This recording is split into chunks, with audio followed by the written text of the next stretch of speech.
أعزائي المشاهدين قناة صناع الأمل، برنامج بين المواطن والمسؤول. معانا شخصية بارزة في المجتمع، معانا الفنانة رجاء وكيل. أهلا وسهلا بحضرتك. أهلا بيك، ازيك عامل ايه؟ أنا جاية النهارده الحفلة بتاعت الفنانة عليا، الأغاني والتراث القديم والفن والطرب والإبداع بصراحة يعني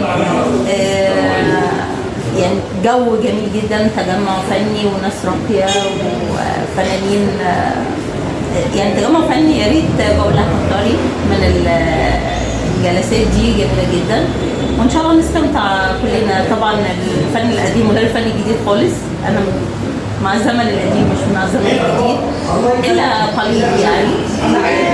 يا رب كده النهارده ننبسط كده كلنا إن شاء الله. بالنسبة للزمن الجديد وأغاني الزمن الجديد، الفنانة علي هتسمعنا إيه أو هتغني لنا إيه، أو على البيانو هتعمل إيه على البيانو من زمن الأغاني؟ قولي، مش هقول لحد. هتعمل نجاة وهتعمل فيروز وهتعمل عبد الحليم. بص، هي مبدعة، هي فنانة. لو قلت لها مجهود يعني، قلت لها حتى لو رحت القاهرة هجيلك. يعني هي حد جميل، فنانة يعني، وهي بتعزف بتلعب صوابعها على الأورج أو البيانو، مبدعة.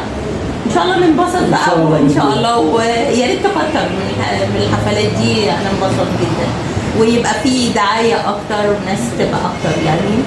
ما لسه بعرض عليها، بقول لها ممكن عايزين نزود حفلات في الاتيليه كمان. يا ريت ان شاء الله يبقى يوم جميل باذن الله. الفنانه رجاء وكيل، اعطوا لنا ايه يا فندم على اعمال حضرتك اللي جايه باذن الله؟ ان شاء الله في سيمبوزيوم القاهره يوم 5. سيمبوزيوم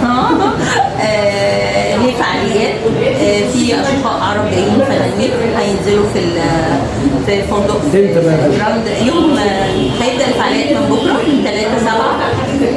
في ورشه بالفن وفي ورشه بالشعر اسمها فريده هتقولها، وفي معرض يوم 5، وفي فعاليه ثانيه للتكريم والترحيب بالضيوف الاشقاء. وفي عندنا معرض مع الاستاذه مديحه مع القنصليه الروسيه 7/7 طبعا شرفنا، عاملين شغل جميل قوي بين مصر وروسيا. ويا رب ان شاء الله يبقى المعرض جميل يعني.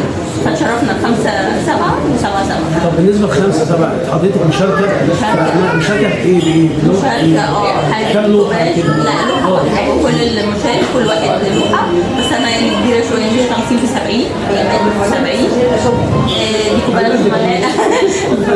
ديكوباج وملابس وكده وتعتيق وترتيب. يا رب ان شاء الله تعجبكم.